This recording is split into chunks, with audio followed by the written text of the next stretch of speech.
નમસ્તે વિદ્યાર્થી મિત્રો, આજે આપણે ધોરણ 11 ભૌતિક વિજ્ઞાન વિષયમાં પ્રકરણ 3 ના સ્વાધ્યાયના એક્ઝામ્પલ 3.12 ની વાત કરીશું. અહીંયા એક રકમ આપેલી છે, સમજીએ કે કોઈ દડાને 90 મીટરની ઊંચાઈ પરથી ફર્શ પર પડતો મૂકવામાં આવે છે. ફર્શ એટલે અહીંયા ફ્લોર છે. આ ફ્લોર ઉપર દડાને છોડી દેવામાં આવે છે. તો આ દડો અહીંયાથી આ ફ્લોર ઉપર અથડાય છે.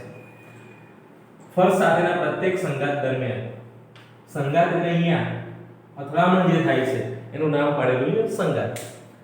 તેની મૂળ ઝડપના જે વખતે જે ઝડપ હોય એ ઝડપ, મૂળ ઝડપના 10મા ભાગ જેટલી ઝડપ ઘુમાવે છે. એનો મતલબ એવું થયો કે 9/10 જેટલી ઝડપ એની બાકી વધે છે. બીજી રીતે કેવું હોય તો 90% ઝડપ રહે છે, 10% ઓછી થઈ જાય છે. આગળ આપેલું છે કે દડાની આ ગતિ માટે t બરાબર 0 થી t બરાબર 12 સેકન્ડ માટે ઝડપ વિરુદ્ધ સમયનો આલેખ દોરો. તો ઝડપ વિરુદ્ધ સમયનો આલેખ દોરવો હોય તમારે તો શું કરવું પડે? ઝડપ વિરુદ્ધ સમયના આલેખ માટે આપણે જ્યારે દડો અહીંયાથી છોડી દઈએ છીએ એ વખતે એની ઝડપ કેટલી હશે? તો કે 0.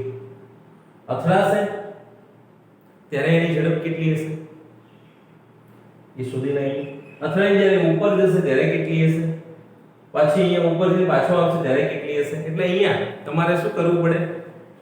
સમય અને ઝડપના મૂલ્યો મેળવવા પડે. હવે પહેલી બાબત તમે અહીંયા સમજજો કે દડો કેટલી ઊંચાઈ ઉપરથી પડે છે? 90 મીટરની. તો h આપી દેવામાં આવ્યો છે. h બરાબર 90 મીટર અને આ h ના આપણે અહીંયા ડિસ્ટન્સ d તરીકે લઈએ. d બરાબર 90 મીટર છે. કેટલા સમય પછી દડો નીચે આવશે? તો જ્યારે દડાને અહીંથી છોડવામાં આવે છે ત્યારે એની ઝડપ કેટલી હશે? તો દડાને 90 મીટરના ફર્શ પરથી પડતો મૂકવામાં આવે છે. પડતો મૂકવો એટલે અહીંયા ખાલી છોડી દેવાની વાત છે. તો છોડી દીધેલો દડો જે છે એ 90 મીટરની હાઈટ ઉપરથી જ્યારે એને છોડી દઈએ છીએ 0 વેગથી ગતિ કરવાનું સ્ટાર્ટ કરશે. એટલે આ ઝડપને આપણે v0 ઝડપ કહી દઈએ. તો v0 બરાબર 0 છે. અથડાય એટલે એની ઝડપ ધારો કે v1 છે. પહેલી વખત અથડામણ થાય એટલે v1 ઝડપ ધારણ કરે છે. તો v1 કેટલા થશે? કયું સૂત્ર આપણે શોધી શકીએ? તો મિત્રો દડો કેવી ગતિ કરે છે? તો દડાની જે ગતિ છે એ અહીંયા અચળ પ્રવેગી રહે. તો જ્યારે દડાને છોડી દઈએ છીએ તો ગુરુત્વ પ્રવેગની અસર હેઠળ આવે છે અને અચળ પ્રવેગી ગતિ કરતો હોય તો અચળ પ્રવેગી ગતિના જે સૂત્રો છે આપણે લાગુ પાડી શકીએ. અહીં પ્રવેગ કેટલો રહેશે? તો પ્રવેગની જે કિંમત છે એ આપેલી નથી પણ તમારે જાતે વિચારવાની છે. તો દડો જે પ્રવેગ સાથે નીચે પડે છે એ પ્રવેગ કયો છે? તો આપણે જાણીએ છીએ કે ગુરુત્વાકર્ષણના કારણે નીચે આવે છે અને ગુરુત્વાકર્ષણનો જે પ્રવેગ છે એને આપણે અહીંયા g વડે દર્શાવીએ છીએ. g ની કિંમત એપ્રોક્સિમેટલી આપણે 10 મીટર પ્રતિ સેકન્ડ સ્ક્વેર લઈએ છીએ. એટલે g આપેલો છે અહીંયા ઇન શોર્ટ કેવું હોય તો a બરાબર g બરાબર 10 મીટર પર સેકન્ડ સ્ક્વેર. અને હવે કેટલા સમય નીચે આવશે?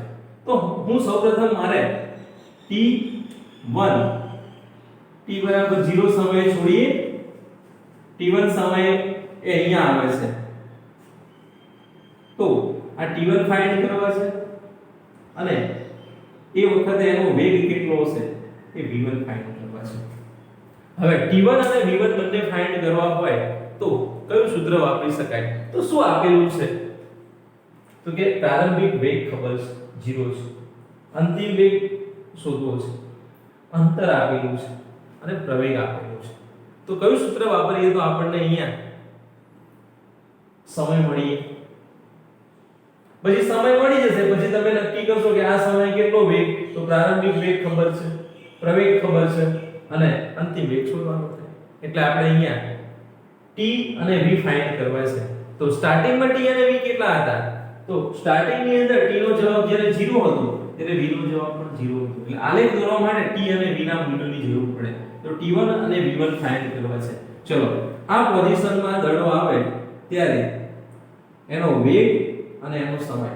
તો સમય અને વેગ શોધવા છે આ પોઝિશનના. તો સૂત્ર કયું વાપરીશું આપણે? અચળ પ્રવેગી ગતિના સમીકરણ પરથી પહેલું સૂત્ર આપણે વાપરી d બરાબર v0t પ્લસ 1/2 at². હવે જુઓ અહીંયા નીચેની દિશાના પોઝિટિવ દિશા કહી દઈએ એટલે તમને અહીંયા વેલ્યુ લખવામાં તકલીફ પડે નહીં. આ પહેલા પોઝિશન માટે આપણે લઈએ તો d નો જવાબ 90 થાય. v0 કેટલા છે તો કે 0 0 * t એટલે 0 થવાનું પ્લસ 1/2 એની જગ્યાએ હું 10 લઈ લઉં 10 * t². અને આનું સાદુરૂપ આપીશું તો આપણને જુઓ શું મળશે 10t² મતલબ 5t² = 90 અને therefore સાદુરૂપ આપીશું તો આપણને મળશે 90 = 5t² and therefore t² = 90/5 અને 90/5 મેળવીએ અહીંયા તો આપણને આનો જે જવાબ છે આનો વર્ગમૂળ મેળવી દઈએ ડાયરેક્ટ t. તો આનો જે આન્સર છે 90/5 કરીશું એનો તો એ આપણને અહીંયા વર્ગમૂળ લઈશું ને એનું t તરીકે 90/5 અને આનું સાદુરૂપ આપીશું તો એ આપણને અહીંયા 4.24 સેકન્ડ મળશે. એટલે એનો મતલબ એવો થયો કે દડો 4.24 સેકન્ડે અહીંયા પહોંચશે. આને હું t1 સમય કહીશ. t1 બરાબર 4.24 સેકન્ડ. આટલું કર્યા પછી હવે આપણે શાની ગણતરી કરીશું તો આ જે સમય છે આ સમય એનો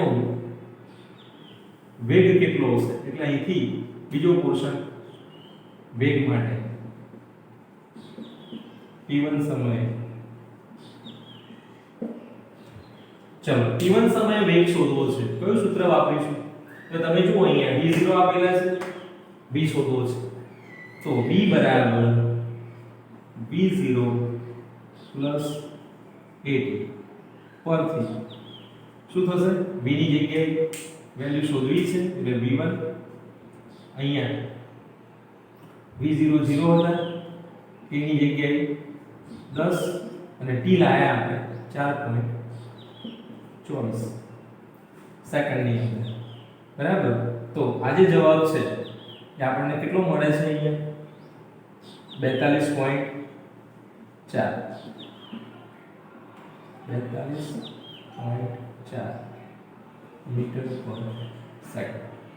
સમજો કે દડો 0 સેકન્ડે અહીંયા હતો 4.24 સેકન્ડે અહીંયા પહોંચ્યો અને જ્યારે અહીંયા પહોંચે છે ત્યારે એનો જે વેગ છે એ કેટલો રહે છે તો કે એનો વેગ 42.4 મીટર પર સેકન્ડ થાય છે. હવે અહીંથી શું થાય છે ઘટના અહીંયાથી સમજો. હવે અહીંયા મહત્વની બાબત આવે છે.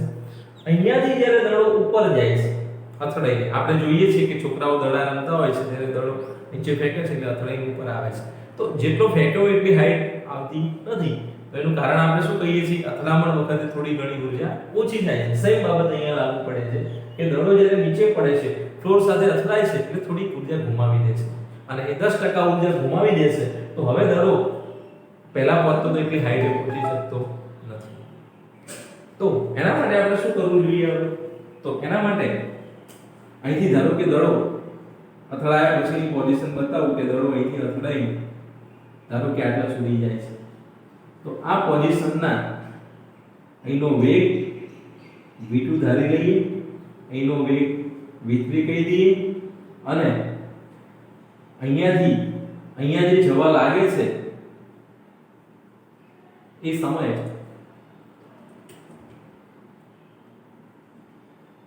એ સમયને આપણે કહી દઈએ t2. તો દડો જે વેગ ગુમાવે છે કેટલો વેગ ગુમાવે છે અથડામણ વખતે અથડામણ થતા 10% વેગ ઓછો થાય છે. તો અહીંયા કેટલો વેગ હશે વેગ કેટલો રહેશે v2 તો v2 is equal to 90% of v1.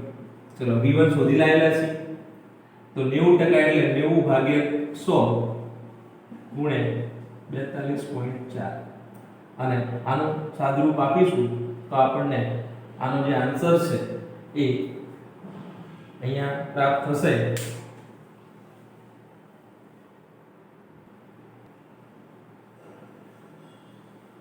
આનો જે જવાબ છે એ આપણને મળે છે 38.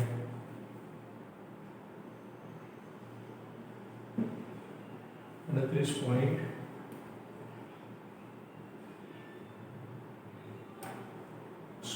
એટલે અહીંયા 38.16 મીટર પર સેકન્ડ. હવે જો આને બે રીતે ગણી શકાય. તમે 10% વેગ આનો શોધી લાવો તો 4.24 થાય અને આ 4.24 ને આમાંથી બાદ કરી નાખો તો એમાંથી 4.24 બાદ કરશો 38.42.4 માંથી તો 38.16 વધશે. હવે આ જે વેગ છે આ વેગથી દડો અહીંથી ઉપર જશે આ રીતે અને આ વેગથી ઉપર જશે અહીંયા જશે એટલે કેટલો વેગ થઈ જશે તો આ મહત્તમ ઊંચાઈ થઈ ગઈ બીજી વખતની પોઝિશનની તો અહીંયા વેગ કેટલો થઈ જશે 0. તો હવે તમારી જોડે બે વેગ છે એક v2 વેગ છે અને એક v3 વેગ છે તો તમે સમય શોધી શકો. તો v3 નો જવાબ તો તમે સીધો અહીંયા લખી શકશો. દડો અથડાઈને ઉપર જાય ત્યારે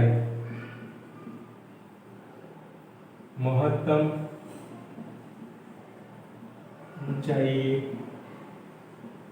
વેગ v3 બરાબર 0.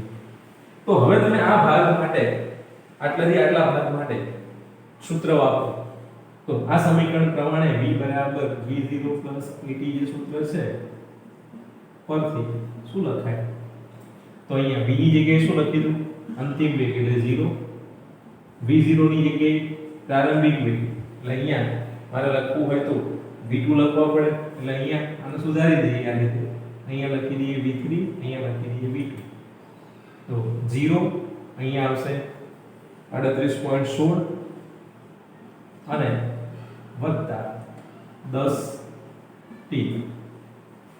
હવે જોઈ શકાય છે કે આની અંદરથી હવે આ જે પદ્ધતિ છે એની અંદર તમે અહીંયા g ની કિંમત -10 લઈશું કારણ કે વેગને મેં અહીંયા ઉપરની દિશાને પોઝિટિવ કીધી તો પ્રવેગ ઋણ થશે એટલે -10t અને એની ઉપરથી તમે t મેળવશો તો t = 38.16 divided by 10 and therefore આને આપણે 3.81 સેકન્ડ કહીશું. તો આ જે છે 3.81 સેકન્ડે દડો કેમ વધશે અહીંયા વધશે. હવે શું કરે છે એ વખતનો વેગ આપણને ખબર છે v3 બરાબર 0 એટલે આને કહી દઈએ t2 આ થયો t2 અને એ વખતનો જે વેગ છે દડો કેટલા સમય પછી અહીંયા પહોંચશે તો એ દડો જે છે એ t2 સમય અહીંયા પહોંચશે એ વખતનો વેગ અને સમય તો 3.816 અને એ વખતનો જે વેગ છે એ મળ્યો આપણને અહીંયા 0 એટલે આ સમય એનો વેગ 0 થઈ જશે. હવે થોડુંક સમજવા જેવું ફરીથી અહીંયા કે આટલા જ સેકન્ડની અંદર દડો પાછો નીચે આવવાનો તો અહીંથી જે દડો નીચે પડે છે પાછો એ કેટલો સમય લેશે અહીંયા આવશે તો એના માટેનો જે સમય છે એ આટલો જ લાગશે એટલે દડાને ફ્લોર પર જતા લાગતો સમય t3 બરાબર 3.816 સેકન્ડ. તો જો મિત્રો સૌથી પહેલા કેટલો સમય લીધો એને 4.24 સેકન્ડ એના પછી એને લીધો 3.816 સેકન્ડ ફરીથી એટલો જ સમય નીચે આવવા માટે લેશે અહીંયા આવે એટલે અને અહીંયા અથડાશે ધારો કે અહીંયા અથડાય તો આ અથડામણ વખતે ફરીથી કેટલો વેગ ઓછો કરશે 10%. તો અહીંયા અથડામણ થતા 10% વેગ ઘટશે. અને હવે કેટલો વેગ બાકી રહેશે? તો હવે આપણી જોડે જે વેગ હતો 38.16 મીટર પ્રતિ સેકન્ડ, એના 10% કાઢી નાખીએ આપણે. તો અહીંયા 10% એટલે 10% ઘટશે, એનો મતલબ 90% વધશે. તો એ વખતનો જે વેગ છે એને આપણે v4 કહી દઈએ. તો v4 is equal to 90% of v1. આ જે વેલ્યુ છે, આ વેલ્યુ v2 ની છે, 90% of v2. તો એ 90/100 ગુણ્યા 38.16. અને આનો જવાબ લાવશું આપણે તો v4 ની વેલ્યુ મળશે. v4 જે છે એ આપણને અહીંયા જે પ્રાપ્ત થાય છે એ મળશે. અહીંયા v4 નો જવાબ 24.3 √2 મીટર પર સેકન્ડ. 24.3 √2 મીટર પર સેકન્ડ. હવે જુઓ, આ સમયે આ દડો જ્યારે અહીં આટલો વેગ ધારણ કરે છે અથડાઈને, એ વખતે સમય કેટલો હશે? તો અહીંયા સમય ગણીએ આપણે t. તો પહેલા આ સમય આવશે, અહીંયા t1, પછી t2 સમય આવશે, પછી t3 સમય આવશે, અને આ બધાનો સરવાળો કરીશું એટલે જ્યારે એનો વેગ 24.3 √2 મીટર પર સેકન્ડ થાય છે એ વખતે આપણને એનો સમય મળશે. એટલે ટોટલ અહીંયા જવાબ લઈશું તો લગભગ આનો જવાબ 12 સેકન્ડ થાય છે. હવે 0 સેકન્ડ થી 12 સેકન્ડનો ગ્રાફ દોરવાનું કીધું હતું. તો હવે તમારા માટે જે વેલ્યુઓ છે એ વેલ્યુ અહીંયા હું લઈ લઉં છું ગ્રાફ મેળવવા માટેની. બરાબર સમજી લેજો અહીંયા કે t2 એ કેરી પોઝિશનનો સમય છે.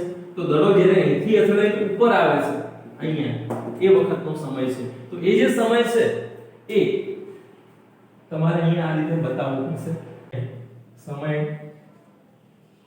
t' બરાબર t1 t2. તો t' નો જવાબ કેટલો થશે? તો t' is equal to 4.24 second અને પ્લસ t2 નો આન્સર આપણે લાયા અહીંયા 3.81. અને આનું સાદુરૂપ આપીશું તો t' નો જવાબ જે છે 4 ને 1 5 2 ને 8 10 વધી 1 3 ને 1 4 4 ને 4 8.05 સેકન્ડ. હવે 8.05 સેકન્ડે દડો ક્યાં હશે? તો આની તમે અહીંયા ગણતરી કરો તો આ જે દડો છે 8.05 સેકન્ડે અહીંયા પહોંચ્યો છે. અને હવે આ 8.05 સેકન્ડે અહીંયા પહોંચેલો દડો નીચે પડે છે, ફ્લોર પર આવે છે, ફ્લોર સાથે અથડાય છે. તો કેટલા સમય આવશે? તો એટલો જ સમય બીજો લીધો એને 3.81 સેકન્ડનો. એટલે ટોટલ કેટલા સમય પછી દડો નીચે આવે છે? તો કે t1 t2 t3. અને એનો જવાબ 12 સેકન્ડ આપણને મળે છે. 12મી સેકન્ડે દડો અહીંયા અથડાય છે અને 12મી સેકન્ડે એનો વેગ ઘટીને કેટલો થઈ જાય છે? તો 12મી સેકન્ડે એનો વેગ જે ઘટીને આપણને 24.3 મળે છે. તો અહીંયા જ્યારે દડો ફ્લોર પર જવા માટે લાગતો સમય છે એ વખતે એનો વેગ કેટલો થાય છે? તો એ વેગ આપણે અહીંયા કેટલો લઈશું? તો કેટલો હતો ઉપર જતી વખતે? 38.16 સેકન્ડ મીટર પર સેકન્ડ. તો એટલો જ વેગ અહીંયા હશે. એટલે તમને ખ્યાલ છે, હવે તમે આને સમજો કે દડો અહીંથી મૂકી દીધો, નીચે ગયો, પાછો આવ્યો, તો હવે એ થોડી ઊંચી હાઈટ આવે છે, ફરી નીચે જાય છે, ફરી ઉપર આવે છે. એટલે 3 વખતની પરિસ્થિતિ. નીચે ગયો, ઉપર આવ્યો, નીચે ગયો, ઉપર આવ્યો, નીચે ગયો, ઉપર આવ્યો. બરાબર. તો હવે આપણે અહીંયા 12 સેકન્ડ સુધી આવું કરવાનું. જ્યારે 12 સેકન્ડ પૂરી થઈ જાય પછીની પ્રોસેસ આપણે વિચારવાની નથી. આગળની પ્રોસેસ તો ચાલે જ છે, એવું નથી કે દડાની પછીની ગતિ થતી નથી. પણ આપણને જે પૂછેલું છે કે 12 સેકન્ડ સુધી ઝડપ વિરુદ્ધ સમયનો આલેખ બનાવો, તો એના માટે આપણે ત્યાં સુધી દર્શાવીશું. હવે મિત્રો જે મૂલ્યોની જરૂર છે એની અહીંયા આપણે નોંધ કરી લઈએ કે જેથી ગણતરીમાં તકલીફ ના, આલેખ દોરવામાં તકલીફ ના પડે. t અને v, t સેકન્ડમાં છે, v મીટર પર સેકન્ડમાં છે. ચલો, 0 સમયે દડો અહીંથી જ્યારે છોડવામાં આવ્યો ત્યારે એનો વેગ 0 હતો. જ્યારે દડાને અહીંયા જમીન ઉપર પહોંચે છે, ફ્લોર ઉપર, ત્યારે જે સમય લાગે છે એ 4.24 સેકન્ડનું છે. તો 4.24 સેકન્ડે એનો વેગ કેટલો? તો 4.24 સેકન્ડે કેટલો વેગ ધારણ કરે છે? 42.4. અને આ 42.4 વેગ જે છે એ 10% ઘટી જાય છે, એટલે 38.16 થઈ જાય છે. કયા સમયે? તો કે અથડામણ વખતે, એટલે એ જ સમયે. તો 4.24 સેકન્ડે એનો વેગ કેટલો? તો કે 38.16. અને આ જ રીતે હવે દડો અહીંયા સુધી જશે એટલે પાછો વેગ 0 થશે. કેટલા સમયે ત્યાં પહોંચશે? તો આપણે એના માટેનો સમય લાયા 3.81 જેટલો સમય લેશે અહીંથી જવા માટે. પણ ટોટલ સમય કેટલો થશે? તો કે t1 + t2 એટલે 8.05 સેકન્ડ. તો 8.05 સેકન્ડે એનો વેગ કેટલો? તો 8.05 સેકન્ડે એનો જે વેગ છે એ કેટલો મળશે? તો કે એનો વેગ જે છે એ 0 થઈ જશે, કારણ કે મહત્તમ ઊંચાઈએ પહોંચે છે, કોઈ પાછો આવવાનો છે. અને ત્યારબાદ કેટલા સમય નીચે પહોંચે છે? તો કે 12 સેકન્ડે. અને 12 સેકન્ડે એનો વેગ કેટલો થશે? તો અથડાશે એટલે 10% વેગ એ ગુમાવી દેશે. એટલે અથડામણ પહેલા કેટલો વેગ હશે? તો કે 38.16. અને અથડામણ પછી એનો વેગ કેટલો થશે? 12મી સેકન્ડે. તો એ વખતે એનો જે વેગ છે એ આપણને અહીંયા પ્રાપ્ત થશે 24.3√2. એટલે આની તમે વેલ્યુ √2 ની કિંમત મૂકીને સાદુરૂપ આપો તો આગળની કિંમત આપણે અહીંયા શોધી શકીએ છીએ. હવે આનો એક આલેખ બનાવવાનો છે, ઝડપ વિરુદ્ધ સમયનો. જોઈએ આલેખ. મિત્રો આલેખ જે છે જોઈએ આપણે ઝડપ વિરુદ્ધ સમયનો જે આલેખ છે. ચલો અહીંયા જે વેલ્યુ છે 45 ની વેલ્યુ આપણે અહીંયા મૂકી દઈએ કે ધારો કે અહીંયા 45 છે. આ છે ઝડપ અને આ છે સમય. હવે 0 સમયે વેગ 0 હતો તો અહીંયા આવશે વેગ પણ 0, સમય પણ 0.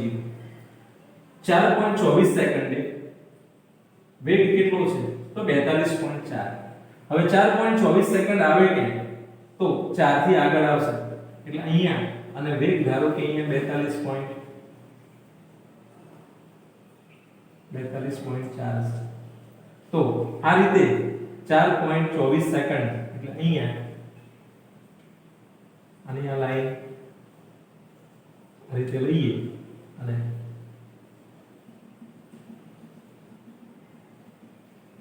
ધારો કે આ વેલ્યુ છે એ 4.24 સેકન્ડ છે. સારું, તો 0 સેકન્ડ થી વેગ વધતો ગયો અને કેટલો થયો? 42.4. તો હવે તમારે આ જે વેલ્યુ છે આને આની સાથે જોડી દેવી પડે.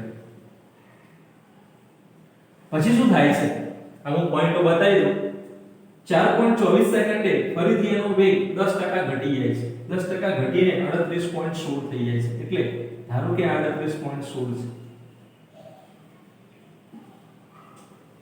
તો આ વેગ સડનલી કેટલો ઘટે છે? એક ક્ષણે 38.16 થઈ જાય છે. એટલે આ વેલ્યુ, તો આ વેગ ક્યાં જાય છે? તો આ વેગનો ઘટાડો અથડામણમાં જતો રહે છે. પછી શું થાય છે?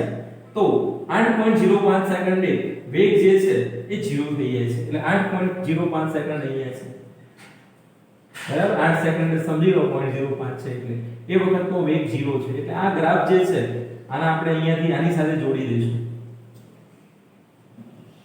ત્યારબાદ 12 સેકન્ડે વેગ 38.16 થાય છે. એટલે 12મી સેકન્ડ તમારે અહીંયા ધ્યાનમાં લેવાની થશે આ, અને એ વખતનો જે વેગ છે કેટલો થાય છે? 38.16. એટલે આ જ લાઈનની અંદર 12 સેકન્ડની જે વેલ્યુ છે આપણે આ રીતે લઈશું. ધારો કે આ વેલ્યુ 38.16 ની છે અને એ રીતે તમે 12 સેકન્ડની વેલ્યુ આપણે અહીંયા લાયા. હવે 12 સેકન્ડે વેગ ઘટીને પાછો કેટલો થઈ જાય છે? 24.3. એટલે એપ્રોક્સિમેટલી કેવું હોય તો એ જે વેલ્યુ છે એ 34.3 ની આજુબાજુની થાય. હવે આ વેલ્યુ અહીંયા ધારો કે 34.3 છે. તો આ 34.3 ની વેલ્યુ અહીંયા છે. તો આ રીતે લાઈનમાં તમે સડનલી શું કરશો? વેલ્યુનો ઘટાડો કરશો. તો હવે આ જે આલેખ છે એ આપણે બનાવવો છે, તો કેવી રીતે બનશે? તો અહીંથી પહેલા તો આપણે આને જોડી દઈએ, એટલે આ રીતે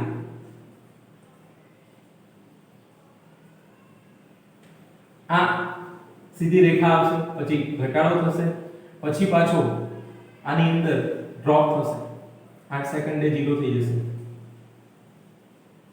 8 સેકન્ડે 0 થઈ ગયું, 8 સેકન્ડ થી 12 સેકન્ડ સુધી વેગમાં વધારો થશે, આ વેગનો વધારો થયો. તો મિત્રો આ રીતે અને પછી 12મી સેકન્ડે આપણે અહીંયા સ્ટોપ કરી દઈશું. તો આમ આલેખ આ રીતનો બનશે.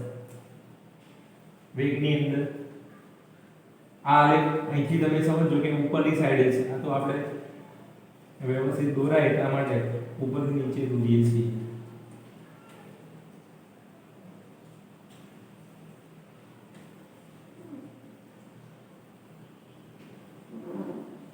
બરાબર? તો આ રીતે આલેખની અંદર તીર મેં જે રીતે મારેલા છે તે રીતે તમે સમજવાનું છે. આ વસ્તુ વેલ્યુ દર્શાવવા માટે આપણે દોરી તો અને આપણે જરૂર નથી. બરાબર? તો આ આલેખ થયો ઝડપ વિરુદ્ધ સમયનો. તો શૂન્ય સમય 0, પછી દળો જ્યારે અથડાય છે ફ્લોર ઉપર એ વખતની પોઝિશન, અથડામણ પછીની પોઝિશન, પછી ઘટાડો થઈ દળો ઉપર જાય છે, મહત્તમ ઊંચાઈ વેગ 0 થઈ જાય છે, મહત્તમ ઊંચાઈ નીચે આવે છે, પાછો અથડાય એટલે એ વખતનો જે વેગ હોય એટલો મેળવે છે, પછી એમાં 10% ઘટ થાય છે. તો આ રીતે ઝડપ વિરુદ્ધ સમયનો આલેખ દોરવાનો થાય. પ્રશ્ન 5 ગુણમાં પૂછી શકાય અથવા 4 ગુણમાં પૂછી શકાય. આલેખ દોરવાનું કે અથવા એમ કે આટલા સમય સુધીના વેગ શોધો. બરાબર? તો આપણે આ રીતે તૈયાર કરીશું. પ્રશ્ન સમજવા માટે સમજણ પડે તો સહેલો છે અને ના પડે તો અઘરો છે, એટલે સમજીને તૈયાર કરવાનો રહેશે. આ પ્રશ્ન પૂરો થઈ જાય છે આપણો અહીંયા.